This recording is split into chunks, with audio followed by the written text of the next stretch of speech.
మీకు వివరిస్తాను. 1550వ సంవత్సరంలో గోల్కొండ ప్రాంతానికి ఇబ్రహీం కులీ కుతుబ్ షా మహారాజు రాజయ్యారు.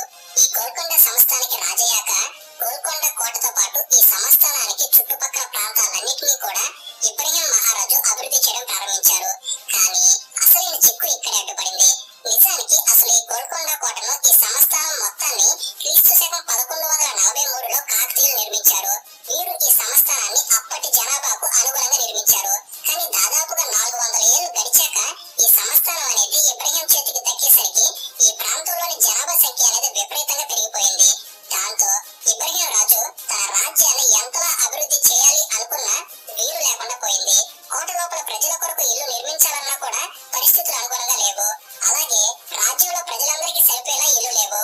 దాంతో ఇక చివరికి ఇబ్రహీం మహారాజు ఈ గోల్కొండ సంస్థానానికి బయట మరో కొత్త నగరం నిర్మించాలని నిర్ణయించుకున్నాడు.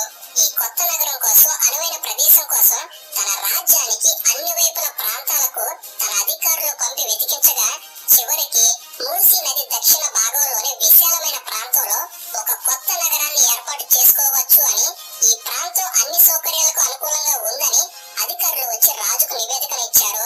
దాంతో ఇబ్రహీం కులీ కుతుబ్ షా రాజు ఆ ప్రాంతంలో నగరాన్ని నిర్మించేందుకు అనుమతినిచ్చారు. ఈ గోల్కొండ సంస్థానానికి కొత్త నగరానికి మధ్య దూరం అనేది సుమారుగా 10 కిలోమీటర్లు ఉంది.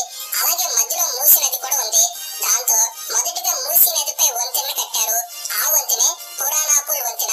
ఇక వంతెన నిర్మాణం పూర్తయ్యాక నూతన నగరాన్ని కట్టేందుకు ఆ రోజుల్లో అనుభవం ఉన్న ఆర్కిటెక్టుల కోసం పలు సంస్థానాలలో దేశాల్లో వెతకగా చివరికి ఇరాన్ దేశంలోని ఇస్తారాబాద్ లో ఎంతో ఫేమస్ అయ్యి పేరును పొందిన విద్యావేత్త ఆర్కిటెక్ట్ మీర్ మొమిన్ ని కలిశారు.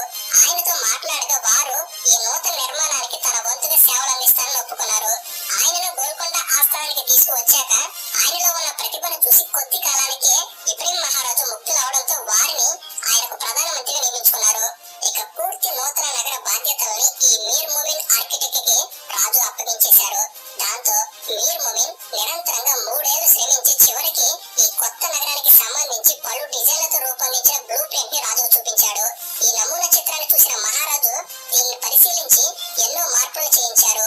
అలాగే ప్రపంచంలో ప్రసిద్ధి చెందిన నగరాల్లో ఉండే అన్ని సౌకర్యాలు కూడా ఈ కొత్త నగరంలో ఉండేలా నిర్మించాలని ఆజ్ఞాపించాడు.